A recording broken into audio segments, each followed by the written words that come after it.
안녕하세요. 색서입니다. 우리의 옛 이야기 시작하겠습니다. 옛날 어느 마을에 박돌이라는 백정이 살고 있었다. 칼 쓰는 재주가 좋은 데다 억지나 부지런하고 사분사분한지 항상 손님이 끊이질 않았다. 그러다 보니 하루하루 재산이 늘어서 수십 년 사이에 큰 부자가 되었다. 사는 모양이나 양반집하고는 될 수가 없었지만 실속을 보면 거울에서 첫손을 꼽힐 정도였다. 문제는 신분이었다.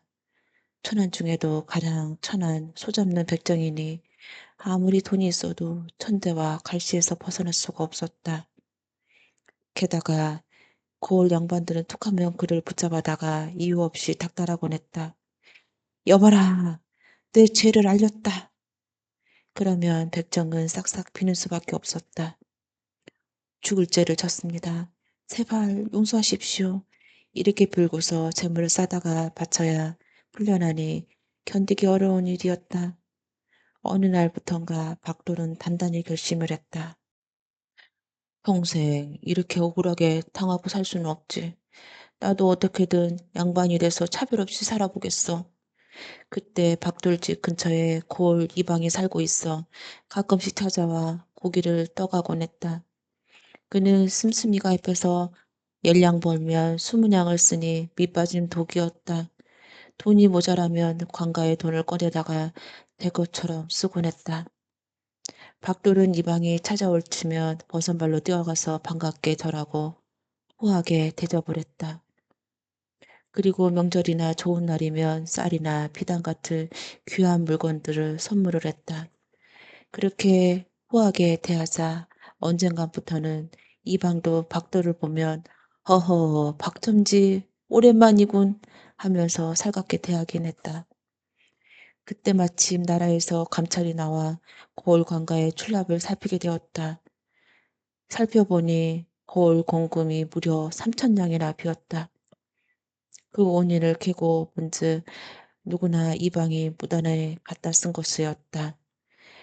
감찰을 나온 감찰사가 불같이 화를 냈다. 나라 돈을 귀한 줄 모르고 멋대로 갖다 쓰다니. 사흘 안에 3천냥을 들이지 않으면 물고를 내리라. 이방이 집에 와서 전사선을 톡톡 털어 보았지만 3천냥은커녕 300냥도 되지 않았다. 꼼짝없이 죽은 목숨이었다. 이방은 머리를 싸매고 누워 하루를 보내고 또 하루를 보냈다. 그런데 그날 밤 누가 찾아왔다. 이방날이 계십니까? 잠깐 뵙고자 합니다. 고을 백정 박돌이었다. 어떻게 알았는지 소식을 듣고 찾아온 것이었다. 날이 있다가도 없고 없다가도 있는 게 돈인데 그것 때문에 사람 목숨이 오간다는 게 될 법한 일입니까? 사람 목숨은 하늘에 달린 것이니 기력을 차리십시오. 그러면서 그는 왼 보따리를 내밀었다. 제 정성이니 아무 말씀하시고 받으십시오. 박돌이 물러간 뒤 보따리를 풀어보니 서리서리 엽전꾸러미였다. 헤아려 보니 단 한 푼도 빠지지 않는 3천냥이었다. 아이고, 이제 살았구나. 다음 날 이방은 그 돈을 그대로 강가에 바쳐 죄를 면하고 떨려날 뻔했던 이방 자리를 지켰다. 그게 애오라지 박돌의 은공이었으니 이방으로서는 그냥 두고만 볼 수가 없었다. 어떻게 보답할까 궁리를 하던 중 마침 거울 향창에 자수자리 하나가 나자 무릎을 쳤다.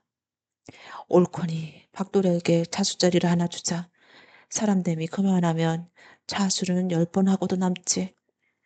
이방은 자수 사령장을 한 장 그렇듯 하게 만들어서 박돌을 자수로 임명했다. 자수가 어떤 자리인가 하면 거울의 유지로서 양반만이 맡을 수 있는 지책이었다. 그러니 졸지에 백정이 양반이 된 셈이었다. 하지만 양반이 되는 일이란 그렇게 쉬운 일이 아니었다. 백정 박돌이 자수가 되었다는 소문이 나자 온 마을 양반들이 들고 일어나 법석을 떨기 시작했다. 박돌은 물론이고 이방한테도 큰 벌을 내려야 한다고들 펄쩍펄쩍 뛰었다.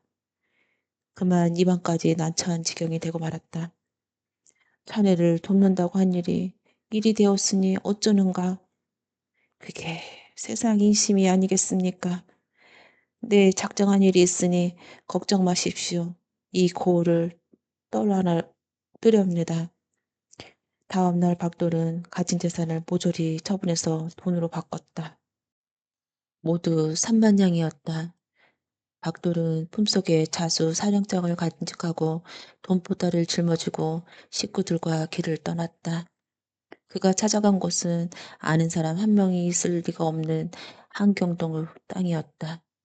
한경도 한고을에 당도한 박돌은 번듯한 기아집과 전장을 장만하고 하인들을 사모아 양반 노릇을 하기 시작했다.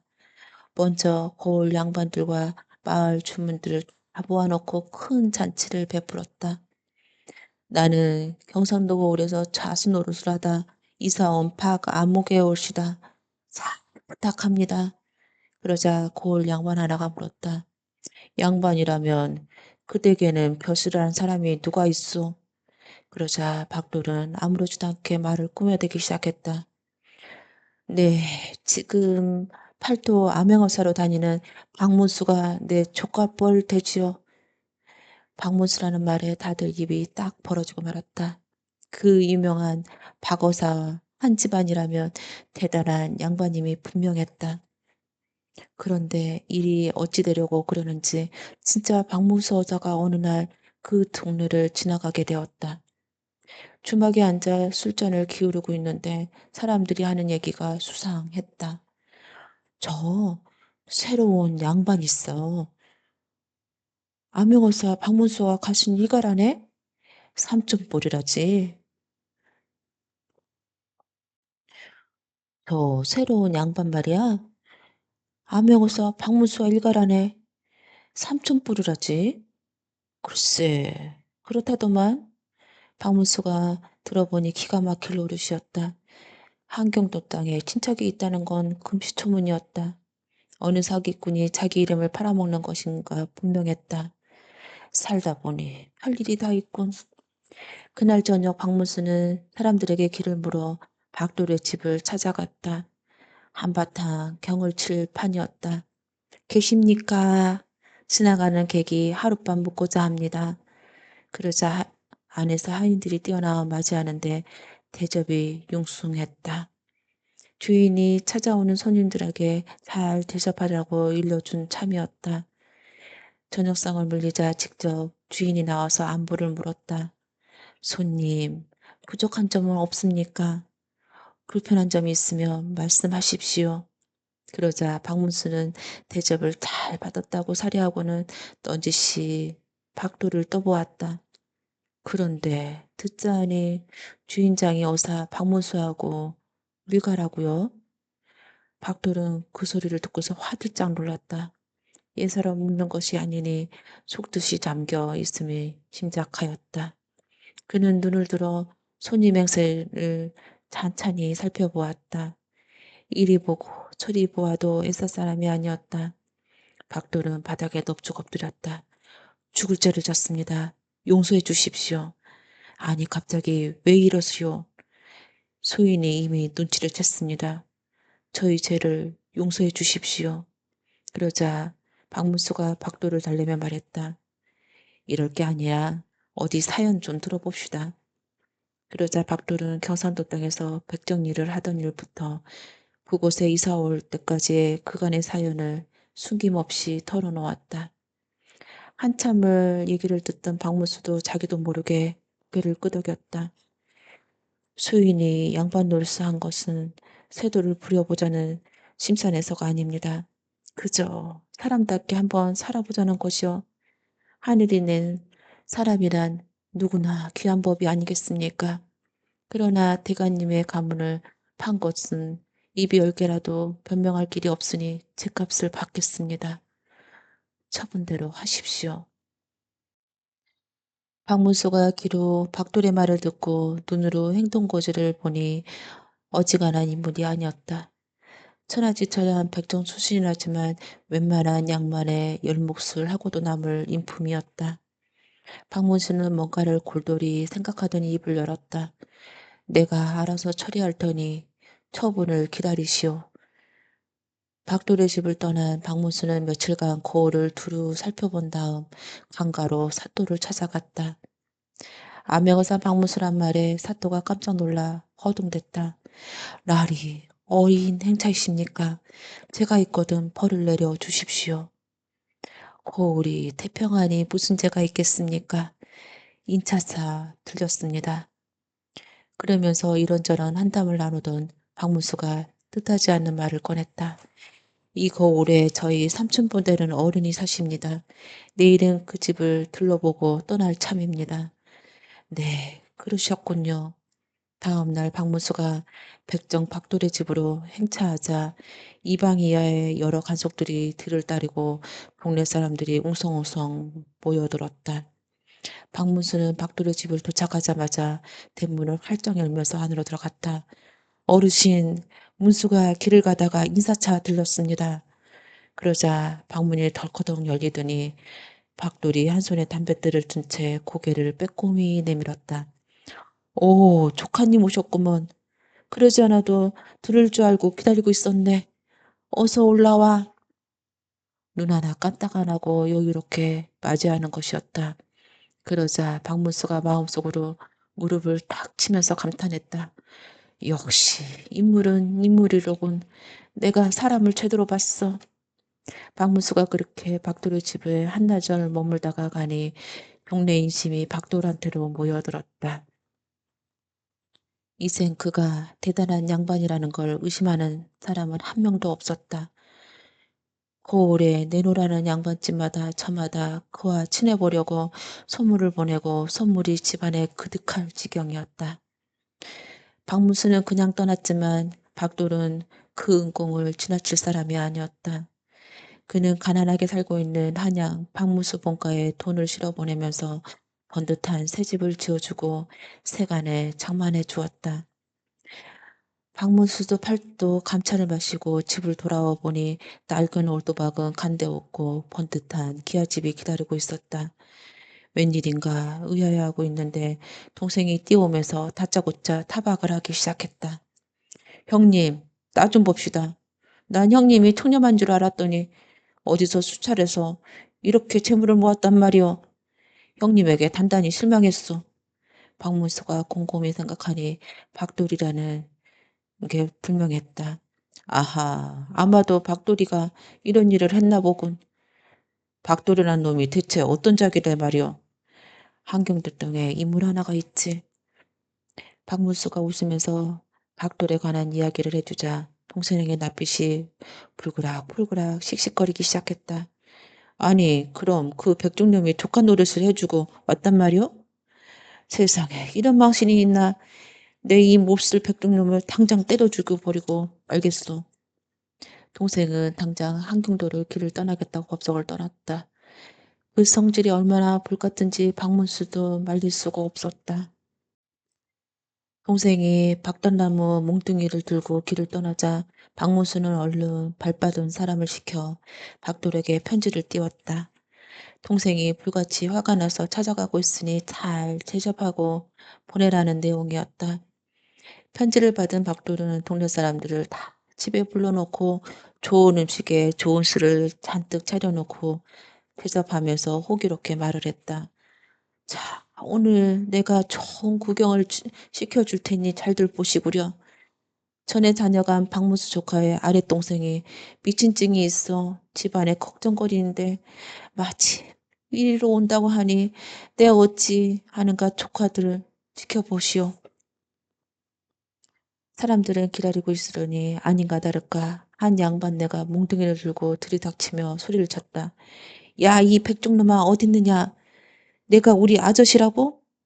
형님은 어떨지 몰라도 나한테는 안 통한다 이놈아.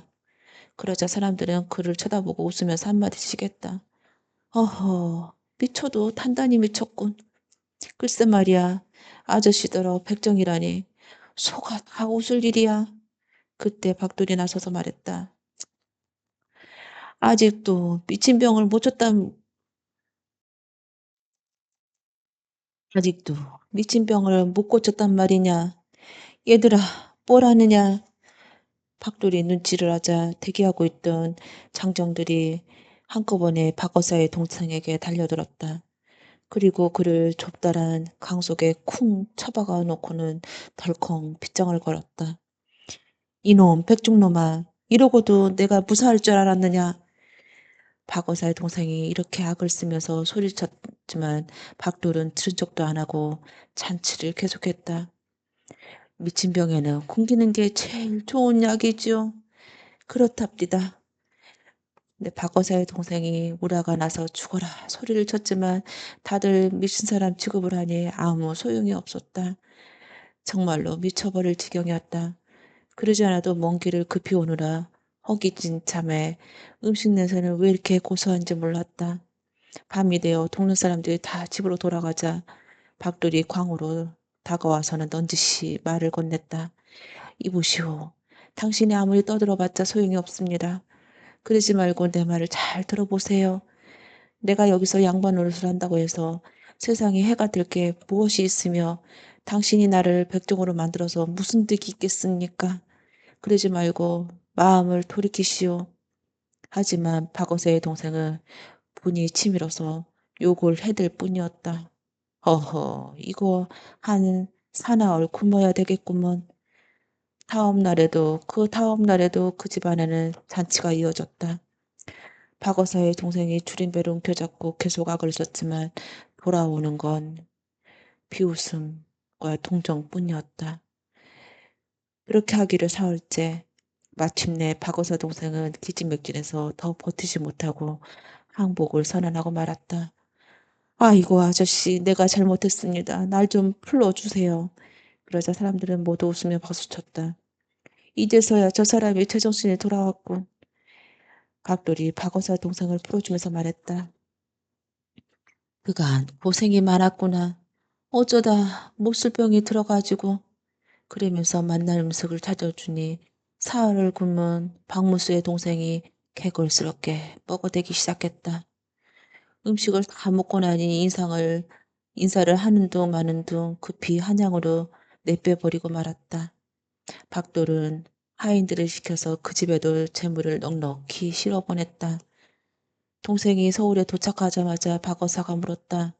그래 동생 가보니 어떻던가? 그러자 동생이 그만 설레설레 차머리를 내돌리면서 아이고 형님 말도 마십시도 대단합디다. 양만 옷을 평생 해먹고도 남겠소 하는 것이었다.